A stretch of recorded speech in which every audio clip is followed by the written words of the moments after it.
Hey, what's going on, guys? Welcome to Torch Tales, Stories Behind the Hood. I'm your host, Frank Vargas, aka Traveling Frankie. Today, I'm a lucky guy for many reasons. Not only are we in the Bahamas, we took a cruise, which the person to my right pretty much put everything together for our District Conference 2024 for the American Welding Society, and we just happened to have our annual meeting here in one of the cruise Margaritaville. Now, Daryl Peterson. Daryl, thank you so much, brother, for being here. Frank. So let me see if I get this right, because sometimes it's a mouthful. So you are the quality manager for, oh my God, the name. Central Maintenance and Welding out of the West Coast in Florida, right? That's right. Out of which Tampa. part? Tampa area. But it's Lithuania? Lithia. Lithia, yeah. So for those of you, the Tampa area. On top of that, he's the AWS District Director for District 5 Director. And he's been in the welding industry for a very long time. So if we want to talk technical, this is not your show, because we are going to definitely, I'll be looking very dumb, next to this guy. I don't know what I'm doing, but anyway, Daryl, you know the deal with this thing. It's about the journey and the personal path into everyone that's in the welding industry. I love this industry. I've been in it for 14 years or so, give or take. I get to meet great people like you that have so much technical knowledge, but that's icing on the cake. It's more where you come from, what do you do, why are you in this industry, why do you love the industry so much? So let's start Daryl the kid. Where is Daryl from? So I was born in Waterbury, Connecticut, from Woodbury. Okay. Moved to Florida. My dad retired and moved when I was 9. So he was one of those retiring to Florida because of the weather and the whole, snowbird, gotcha. That's right. So you were 9 into what area of Florida? Lehigh Acres, okay. Fort Myers area. Yeah, I know exactly where that is. Lee County. All right. So at 9, do you remember much of growing up? Oh, yeah. As a 9-year-old and coming here? Really? Yeah. Well, I guess your memory is really good. Yeah. So as a 9-year-old, what were you into?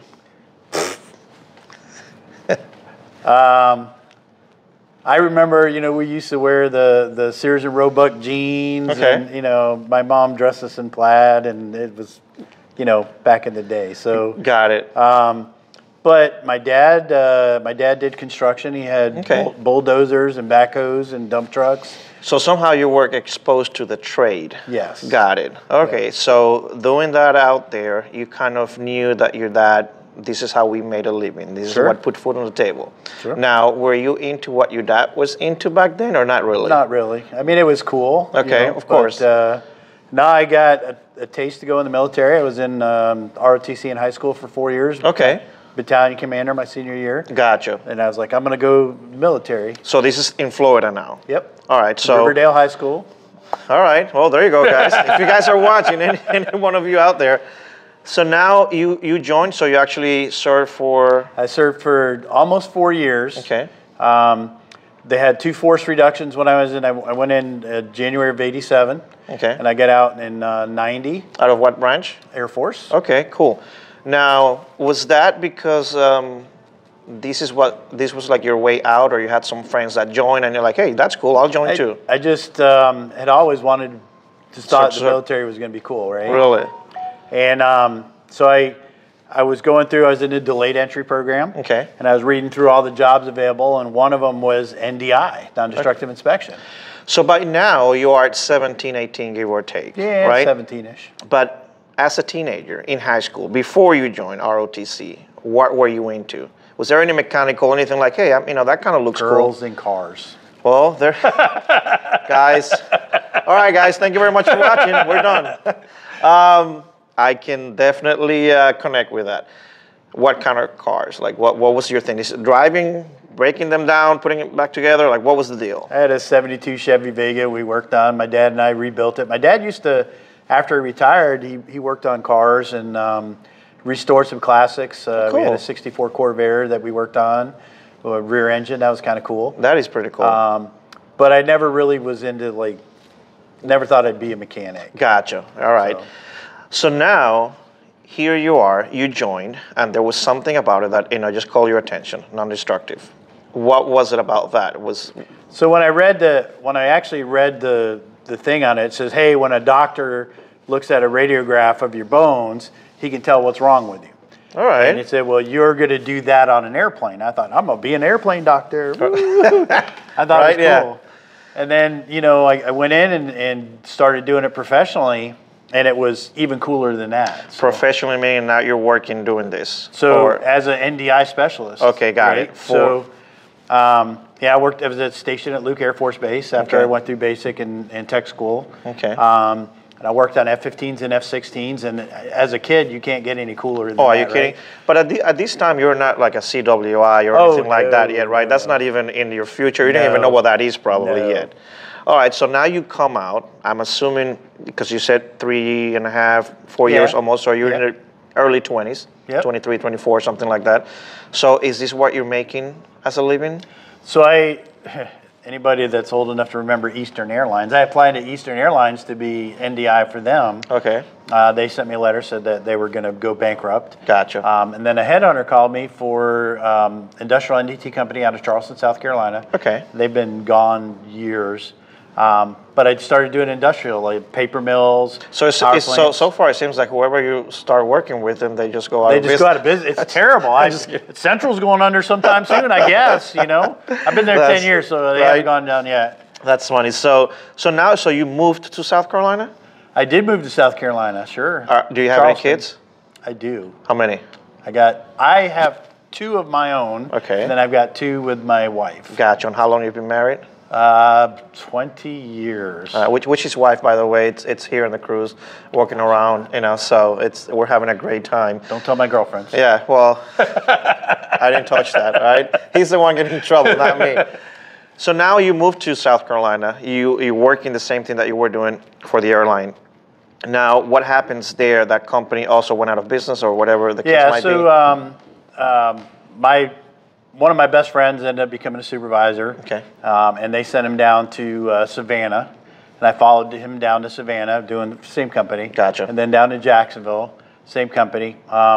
Somewhere during there, I met my first wife. Okay. We had a kid. Gotcha. I'm on the road all the time. It's like Boilermaker work. We chase Boilermakers and X-ray all their work. So I was gone all the time, and that marriage unfortunately didn't work. Yeah. My ex-wife asked me if I would take care of our child, so I couldn't run the roads anymore. Correct. So I went to work at Oshkosh Truck. Gotcha. Down in Bradenton, Florida. So how long were you there? 4 or 5 years. And what were you doing for them? Well, I was a welding engineer. Oh, really? I had my CWI by then. Oh, you did? Yeah. So how did that come about, and who forced you to get a CWI? Nobody forced me, but it was kind of like a goal. When I worked for Industrial NDT Company, it was like the natural progression. Gotcha. So I went ahead and got my CWI while I worked for them. So some of your colleagues, some of the other people that were already working there, they were already CWI, so you kind of knew what that was. Sure. And for the 2 people that might not know what that is, what is a CWI? Certified Welding Inspector. All right. All right, go ahead. So you go take the test, and you're certified to inspect welds through the American Welding Society. Okay, which we'll touch on all that.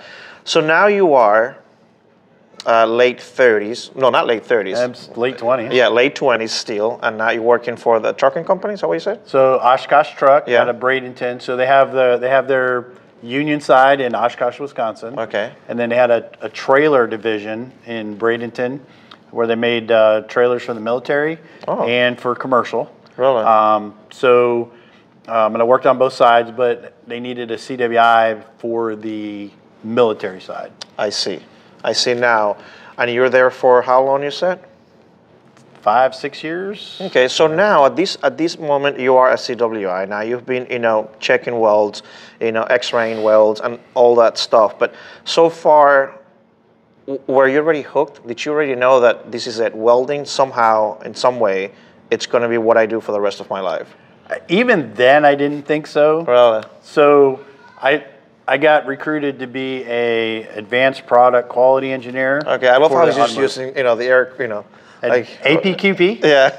For a company, welding engineer and APQP. It turned into APQP. Okay. With Morton Metalcraft in Peoria, Illinois, or East Peoria. So you Morton, Illinois. Back out of Florida again. Yep. So now I'm in Illinois. All right. So I see the back and forth. All right. Hey, we got to follow the money, guys. All right. So now, how long were you there? 4 or 5 years. Got it. You guys look at my LinkedIn and you'll right. Yeah, there's yeah, exactly. There's so many in there. It's ridiculous. It's all good, which is why he has so much experience in this industry, right?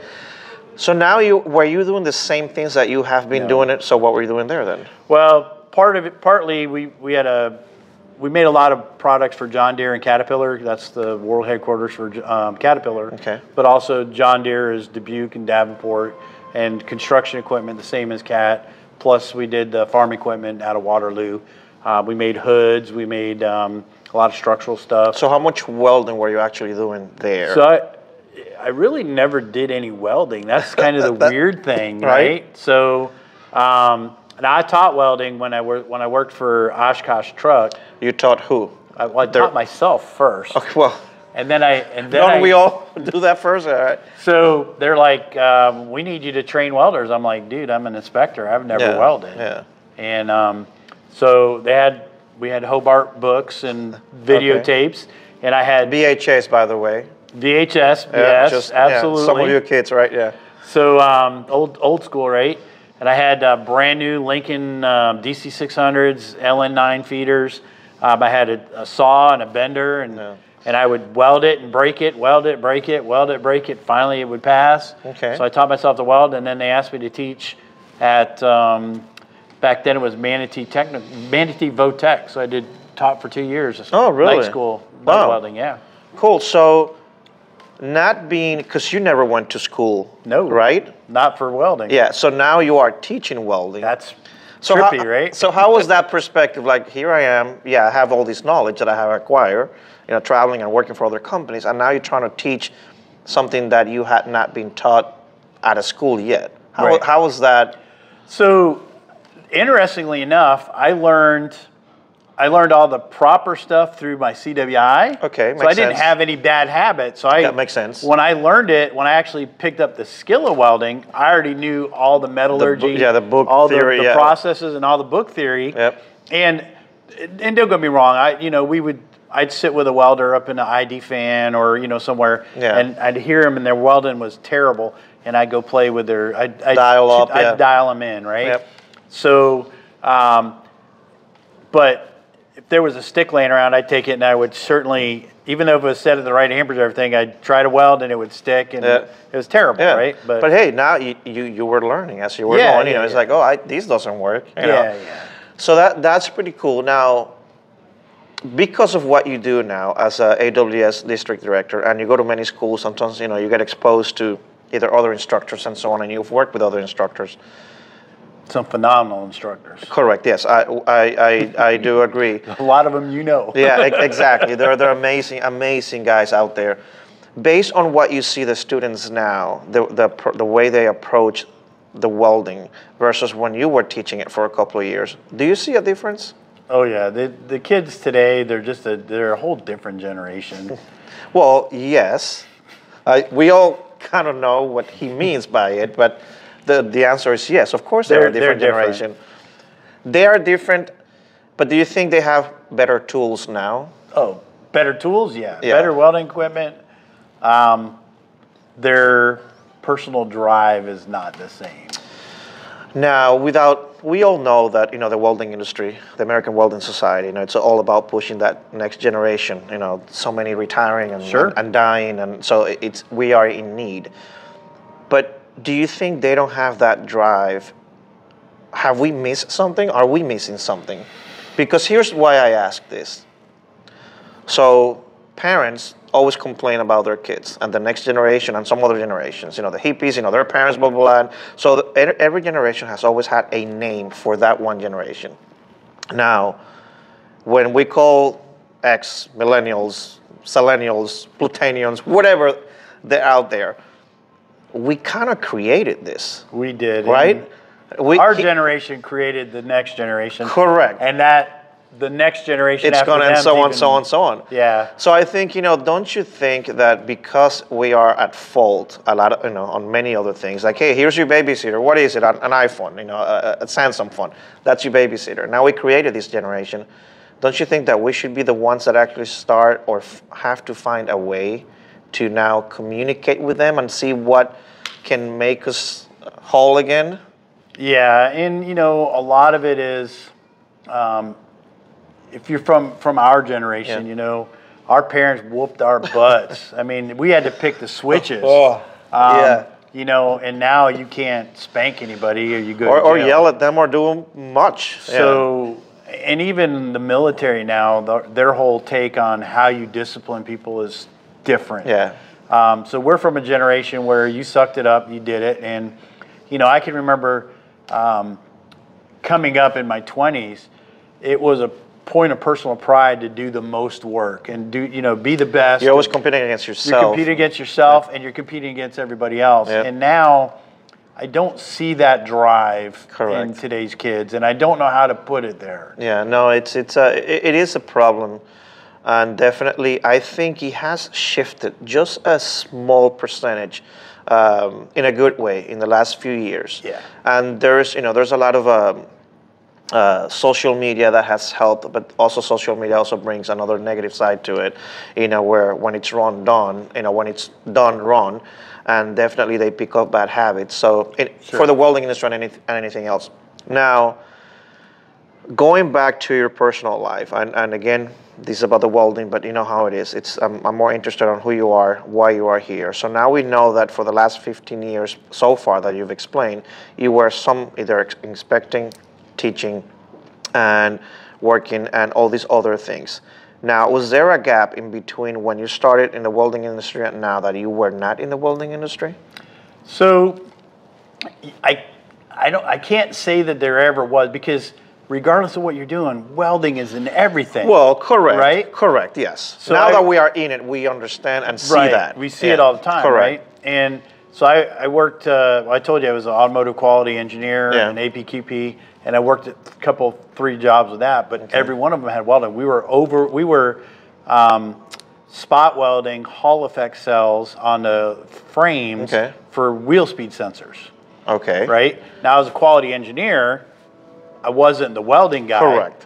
But I dealt with the paperwork and all the blueprints and everything needed to go through the... Whenever there was weld failures, whatever, we diagnosed that. And then I set up lines down in Mexico because we transitioned a lot of stuff down there. Worked for a company in Lakeland that made airbag inflators, key safety systems. And they weld all that stuff together. Gotcha. So the side airbags, yeah. They fill them with 6,000 PSI of gas, and then they weld the cap on, a burst disc. Gotcha. And then the generates that go into in the front airbags, those are generates, but we weld those together too. And then we made a hybrid inflator, which was part gas, part generate. So it was always there. It was always, you're always involved with it. You are definitely. Are any of your kids into welding? Have they been in the welding industry? Do they even know what welding is? Funny story. So I've been around doing this job for quite a while, right? Correct. My youngest son is 20 right now. Okay. And one of the instructors in our area, Ray Lafayette, he was the main guy at Irwin Technical College in Tampa. And a spot became available at East Bay High School, which I can throw a rock and hit it from my house. Gotcha. All four of my kids went to East Bay High School. Oh, cool. Right there in Gibsonton, Florida. And they went from marine science to welding. So the first year, and they hired Ray to come down, and he was pretty excited about it. So we got all the equipment in there. Brad did from Lincoln. Okay. Brad put all the Lincoln stuff in there, and he called me, hey, you got to come see this, right? The extraction and everything. Of course. So went down there, and Ray's like, hey, can I ask you a question? I'm like, yeah. He goes, is your kid in my class? I'm like, dude, I don't know. I mean, he hasn't told me. Yeah. Remember, they don't talk to us at that age. No. So he goes, well, what's your son's name? I said, Chase Peterson? And he's like, oh. Lord. So he's like, I'm like, what's the matter, dude? And he's like, dude, you are like the guru of welding, and I got to teach your kid. I'm like, dude, my kid can't even spell welding. So, but he did great in the class, and there you go. But he's pursuing automotive mechanic. Gotcha. Kind of almost what you started. So yeah. Yeah. To each his own. They got to follow their own dreams. And so now that you are, I don't know how many years, but let's say 30 years in the industry, probably more, 1987. Yeah. So going on 40. Coming up on 40 pretty quick, so I wasn't that far off. What has been the biggest change you've seen? We already know the generational thing. We already know probably the. In fact, I'm gonna make it even more difficult. I'm gonna take the technology out of it. Ooh. So now we take the technology and we take the generational thing. What would be the third biggest thing you've noticed in the transition of the welding industry? So you took away my biggest thing is technology, right? Because so those are the easy. You're handcuffing those me, are right? the easy answers. Everyone knows, how to answer that one if I leave those in. What I've seen, and especially over the last 10 years, is the industry is really, really pushing code welding and welding to specifications to a specification, because used to be the Wild West, and there's still some places that are like that. Yeah. But if you could strike an arc, you had a job, right? Correct. And now you got to make X-ray welds. We're seeing a lot of that, and used to be you could be a CWI and QC wasn't that big of a deal. Now we put volumes and volumes and volumes of paperwork. Gotcha. Because of the liability of stuff. It is, yeah. Now companies cannot afford, a lawyer breathing down your back. That's something that failed. And you could lose your entire company.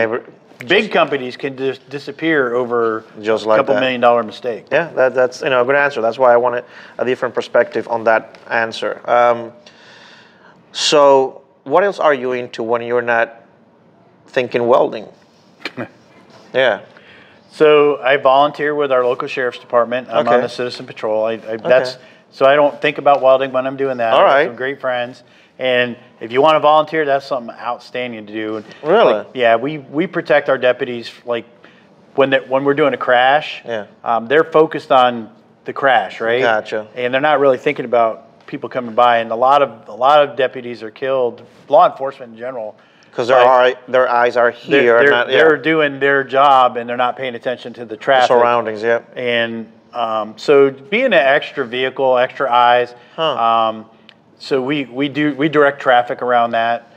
We do we give a lot of warnings in parking lots because a lot of people tend to park in handicap and where they shouldn't be parking. Yeah. And we have the authority to write tickets too. Really? But we tend to be more warning and Gotcha, of course. Yeah. I mean, you still got to live in that neighborhood, and you want to you don't want slash tires. And all that, exactly. Right? That's what I mean. But skeet shooting and fishing. Okay, cool. Yeah. Where do you skeet shoot here around home?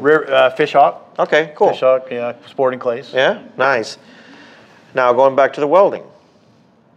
Who you work for now, which you've been there 10 years, Central Maintenance Welding. Mm-hmm. Did you start with the same position you have now? I did. You did? As a quality manager. As a quality manager. Mm-hmm. So what exactly do you do there? I mean, quality manager, we're kind of like, so he what just checks. What is a quality manager? Yeah. So I built a little empire there. I've got 4 CWIs that work for me. Okay. And they handle the more day-to-day stuff. But we're a ASME, pressure vessel, boiler, and MBIC repair both company. So every 3 years you got to go through joint reviews. Gotcha. We got to make sure our quality system is up to snuff.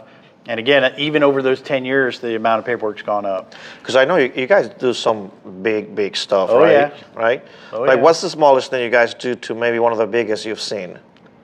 So we've made stuff that's a couple 100 feet tall. Okay. We do a lot of it in sections. Gotcha. We do a lot of stainless. Really? Oh yeah. We do some exotics. We do a lot of 9 chrome. Smallest fairly small stuff that fit in a regular fab shop. Gotcha. But a lot of stuff that we actually have to.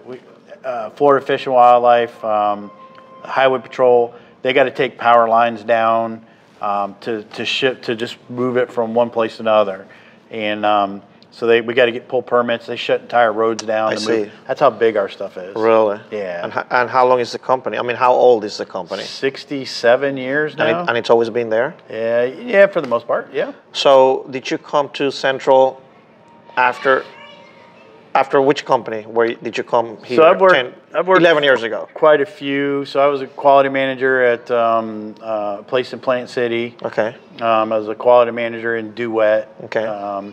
And both. So one was a fab shop where I started a ASME from scratch.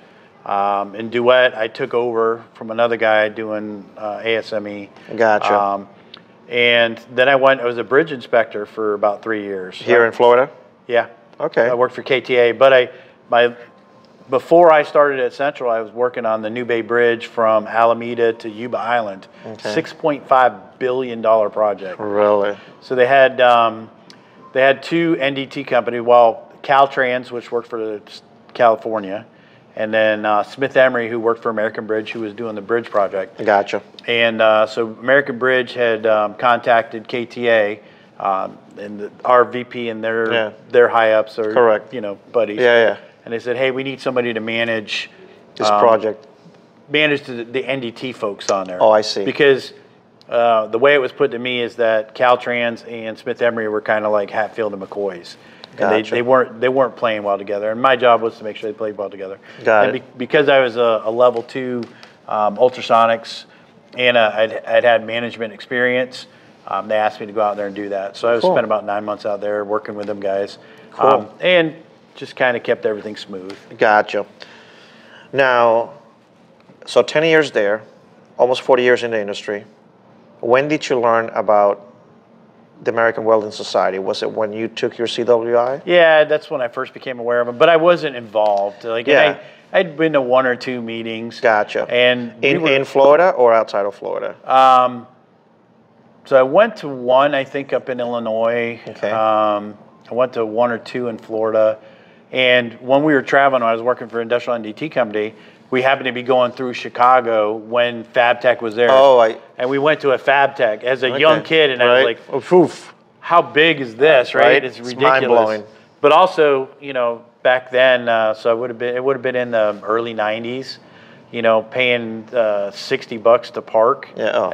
When you're that young, That's a month's worth of Taco Bells and McDonald's, Ridiculous, I know. but it's insane. But the size of FabTech was just amazing, and I never got back to another one. Really? And it wasn't until I went to my 3rd meeting in the Florida West Coast. Okay. And I got voluntold into a second just like vice chair. Every one of us. That's how we start. And I tell you, it was the best thing that ever happened to me, by far. Yeah, so I know a little bit of that story, and definitely I wanted to make sure. So now they go, hey, we can use help. Why don't you come in, and here's a position that we have for you. And you start, and how long ago was this then? 2015-ish, maybe 16. Okay. How much engagement was there when you first joined out of that one section? So there was a lot of senior membership. Of course. And we did a And now, guess what? Now you're one of the seniors. By far. Right? So, yep, it's all good. I was in for a year, and next thing I'm the chairman, right? And you kind of learn and stuff. And luckily for me, Daryl Gassler was, and Daryl is phenomenal. So he works at AWS, and he's getting promoted. Yep. Daryl Gassler is my guy. My other brother, Daryl. Yeah, there you go. And he was phenomenal. They put training sessions on. They got section solutions. They did all this stuff, and it really helped a ton. So that was you were just the chairman of that section, right? Right, and you ran that as the chairman Florida West Coast for how long? For about 3 years. 3 years, and then Howard Record had taken over. Correct. As our I really wish I could remember the guy before him. He was phenomenal. The gray hair. Yeah. He was. Boy, he was super energetic, and I wish I could remember his name. Yes, he was. It's killing me. And he's out of our. It's not Scott, no. North Central Florida. Yeah. But he was. I watched him go to the schools, and he was just on fire with his presentation. Really? I was like, oh, that's cool. And then Howard Record took over. Okay. And Howard did 2 years. Howard runs his own business. Correct. It's very hard to have all this extra time to really do justice to the position when you also have your own business going on. Oh, for sure. Yeah. And then, his personal life and everything. So there was a lot of stuff going on. Yeah. And that was all during COVID, and they extended, so it's a 3-year term for the district director. Yeah. And they extended it another year, and he's like, yeah, I don't know if I can keep doing this. And he asked me if I'd be interested in trying to run for that position. And you have to be elected into it. Correct, There's a process. Yeah. Way more than... We all said no when it was presented to us, but he still got it. When they asked if anybody would step forward, everybody else stepped back. Like, no, yep. And here he is, right? That's how it works. So yeah, I took now 2 years of his. Yeah. So it took 2 of his years, but now it's been a total of 3, maybe? So this is my first year elected by our district. I see. So yeah, I got that, and I can actually run a second 3 years. Okay. Starting it, so 24, 25, and 26 is I could do 27, 28, and 29 if I wanted to. But yeah, correct, because you did say that earlier that you were thinking. I want to open it up and let other people do it, because being a district director, it's not paid, but there's a lot of perks, but you have to work for somebody that, like Central, my boss is phenomenal. That allows them to really... That supports you. Correct. Because keyword, yeah. Because I have to go, like, next month, I've got to go down to Miami and spend the better part of 4 days down there at our spring board meeting, because I'm on the board of directors. Correct. As a district director, you're on the board of directors. Yep. That's not a paid position. There's 22 directors, 4 DALs, 3 VPs, and a president. So you said there's a lot of benefits. There is. Give me top 3. So I get to go to every Fab Tech, and they pay for it. Okay. Right? And they put us up in nice hotels. All right. Right? And I've seen you at every Fab Tech, so I know you go. But we get to go to all the Fab Techs. My wife is a huge Trump supporter, so when we do the springboards down AWS headquarters at Doral, right across the street, yep. And they put us up in the Trump hotel, so I get major brownie points with the wife. There you go. So, and like I said, there's stuff like that that's really, nice dinners. Yeah. And, meeting the movers and shakers. I'm also on a lot of the committees, but meeting the movers and shakers of the industry. That has no value. You can't even put a price tag on that. I totally agree. You name a name, I know who they are, right? Yeah. So Jason Becker, he's my Orlando guy, right? Correct. Yeah. Phenomenal. We have a lot of talks. You, Gilly, just everybody that's in the industry. Yep. Lexi McDermott, she's like an auxiliary, right? Yes. They do sanding products, but she's a big name, and she's coming along. She's coming along, Yep. and getting to meet the winners of Skills USA, right? Sitting on the panels, some of my mentors, Al Moore, like if you're a member of AWS and you get on the message boards, the member forums. Now, I'm on there a lot too, but there's a lot of people that mentored me. Gotcha. And I've gotten to meet a lot of those guys. That is awesome. And so Brent the welder. Right. So yeah, I mean No, that's awesome, man. But it's also because you love welding and you love the welding industry. And let's flip it a little. What is a company like Central? Let's face it, they're flexible and they allow you and they support you to do this. Sure. But what can a company in ROI terms get out of you being so exposed into the industry and with the American Welding Society? So if you're on the code committees, okay, your name shows up and your company's name shows up in the books. Okay. So now you get some prestige there, right? Gotcha. But like we got into the certified welding fabricator. Okay. So now we're listed. We do work for Florida DOT based on that. So it's that or AISC, and it's like AISC light. Got it. But it's enough to get you to be able to get those contracts. So we're doing work on one of the bridges going to St. Petersburg. Okay. So it's the SAIL project. Got it. It's all American sourced stainless, American welded. That's awesome. So there's a lot of that kind of stuff. So there is, side organic things that come out of that. Absolutely. Because I see it all the time, and the reason why I ask that is because there's a lot of companies that might think about letting or supporting someone or giving that much flexibility. Like, hey, yeah, sure, you're going to be out again, or you're going to do this, or you're going to do that, not knowing what they can get out of it. Because they got to see it as, all right, my guy who I pay for is not here right now. Is there something that we are going to benefit from? Yes, on the personal level, that person is going to show gratitude and say, hey, thank you so much for allowing me to follow my passion. But at the end of the day, they have a business. So that's why I asked that. Where do you see yourself in the next 5-10 years, personally and in the welding industry? So I'm 56 now. All right. I'm planning in the next 6 years. All right, wow. To actually retire. In the next 6? Yeah. Really? What the hell are you going to do?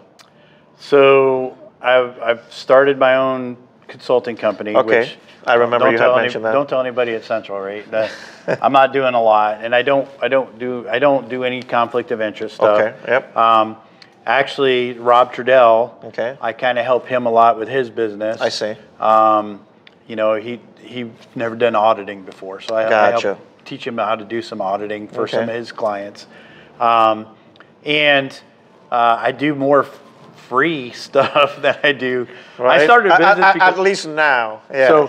So when my kid finished high school, my taxes went up a lot. So I started a business. So I run at a loss. So I can claim. The accounting is like, dude, like what's going on here? Like, can we close this? Yeah. Yeah. So, all right. Now, consulting, what exactly? So now I'm on the district director. I'm on the board of directors. Okay. One of the things that is done for me, I want to be the guy that can write the quality systems for ATFs, right, and for certified welding fabricators, but also be the guy that can go certify them. So I'll see. The auditor for that. Gotcha. And AWS pays for that. Now, they won't pay me as a district director. I see. So as a district director, I can't get paid by AWS for any of that stuff. Gotcha. I have also taught several CWI classes, but not for AWS, and I can't get paid, which is another reason I don't want to go for a second term. Totally makes sense. So I can't even do anything till after 2027. Gotcha. Even with any of that stuff anyways. But I have offered to do the auditing for free because you have to do auditing under somebody else. Correct. To be able to get to be an authorized auditor. Yeah, and let's face it, at the same time, you are gaining, more experience, more knowledge, being recognized, even more, so it's a win-win. It's like, just that investment in yourself right now. And my forte right now is in quality systems. Like I said, the whole ASME, we started the AWS certified welding fabricator. It's a quality system. Gotcha. So it's all the things you need to put in place. Okay. I've done before when I was a consultant. I put in an AISC and several ISO systems, but there's parts of a quality system that you have to put in place. Got it. And get it running. So that's my expertise. Okay. And that's what I'm really looking to do. Makes sense. With addition to that. Being a WPQ1 and WPQ2 endorsement, being able to help people write welding procedures and qualify their welders is a big thing, especially as more people are demanding, as more companies are getting, coming and they're getting those for these things, requirements forced down their throats, right? Yeah, makes sense. So being able to do that and being super knowledgeable and knowing all the shortcuts and knowing it doesn't say you can do this, but it doesn't say you can't do it, right? Exactly. Yeah. It's more what you can't do. Which way do I lean, right? So I try to make it as vibrant as I can, and as user friendly as you can, right? As user friendly. By the way, guys, that's the. This is your assistant cruise director, Alexis speaking. Alex, our cruise director. So just so you know, the first thing that's going on, that sound is the speaker sound on the boat. He's probably promoting something. So after this, you're going to be you see a cut, and then I'm going to edit it and come right back. So stay there for a second. Waiting for all of you. you right there to get your drink and enjoy the family comedy and magic show. So pretty much you're just saying go drink. Your kids, let's have some fun, ladies and gentlemen. Peace out, kids, be smiling, see you around. Peace out. Definitely, you probably couldn't understand any of that, but neither did we, most of it. Daryl, to close on something, because I always like to close on something positive. So a new, younger person that's starting in the industry that says, hey, I want to get into the industry because what I see, it's cool. I see you guys doing all this, doing all that, and sometimes they see the end result, not the 10,000 hours behind it, right? It's like, oh, sometimes they go like, Frank, I would love to have your job. You're everywhere. You travel. You do all this. You know, I don't want Frank's job. He's everywhere, traveling all the time. All these things, but they don't know the 10,000 hours. They just see now the end result, which I'm having fun. I love what I do. But someone that's going to start now, what would you tell them to start with? Like, what's the first thing? Like, hey, learn this so you can then do the stacking blocks. So my standard answer to that is if you want to get in the welding industry, go to your VOTEC, learn, in Florida, it's 1,050-hour basic class, another 750 hours if you want to go to the advanced. Learn the welding, to begin with. Become a welder. Take it as far as you can wherever you're at. I would say make a 5 or 10 year plan, right? You don't want to be welding into your 50s and 60s. That is, yeah. People do it. But not because they want to, not most of them, because they had no other choice and they didn't do any other things to grow but yeah. And then, talk to your instructor, and I'll tell you this, find your local AWS section, wherever you're at. And because you can meet the movers and shakers there, right? And you'll find people that are willing to talk to you and help give you advice. I would say weld for 5 to 10 years, but look at what welding can lead into. Supervision, right? Supervision is not a bad gig. Welding sales, not a bad gig, right? Welding inspection. There's a lot of different ways you can go with welding. If you want to get into welding inspection, you want to be a CWI, you got to have 5 years of welding experience. Yep. And I would tell you the years 4 and 5, study. Get the material and study. That's a no-joke test. The first-time failure rate, it's not published, but everybody seems to feel it's around 75%. 75% of the people fail the CWI test the first time you take it. So that's pretty impressive, and it's not an easy test. Yeah. It's not an easy test. But just because you get a CWI, and then when you read all the boards, don't get discouraged, because that means you're a certified welding inspector. What the industry is really looking for is QC, right? So you need to know the quality systems. You need to know welding inspection is 5 to 10% of our jobs, all my CWIs. It's writing ITPs, inspection and test plans, researching what the contract says, what's required, how much X-ray do you have to do, how much PT or VT, and putting it all down. When do you need to do it? Are there hold points? Yep. So non-conforming, whenever you find something that doesn't conform, if you can't fix it right away, you have to write a non-conformance report and follow up on it. So that's not just CWI, holding the Yep. So that's what the industry is really looking for. And there are plenty on social media, there's plenty of people that talk about all this stuff. Correct. There's a new guy I've been kind of watching, Hunter McAllen on TikTok. Because I've gone from Facebook to YouTube, and now I'm like, I can't do anything more than about TikTok in a couple seconds. Like this. I know that the intake. Yeah, I know the intake. I get it. No, we all have. We can't stay tuned. Which I'm surprised when I get all the views. Thank you guys. Because my attention span. I got to be honest. But watch Frank. I mean, he covers these. All the people I know have been on his show. Well, I'm just being grateful that people like you have said yes to share their journey, because that's exactly what you're saying. It's about, guys, the welding industry is just a highway, and it has so many exits. And you can get off here, you can get off on the next one. And you can still say, I'm in the welding industry and make a very decent living, which at the end of the day, that's what puts, food on the table. That's what we all want, and have a decent living. And I want to thank you for taking time out of your personal time now that we're done with our annual meeting here, and his wife is running around, and he's here sitting with me without a drink in his hand. So that's I like Frank better than my wife. That's when you watch this. I didn't say that. He did. It wasn't me. I live with her all the time. But I thank you very much for many things, for what you do for the industry.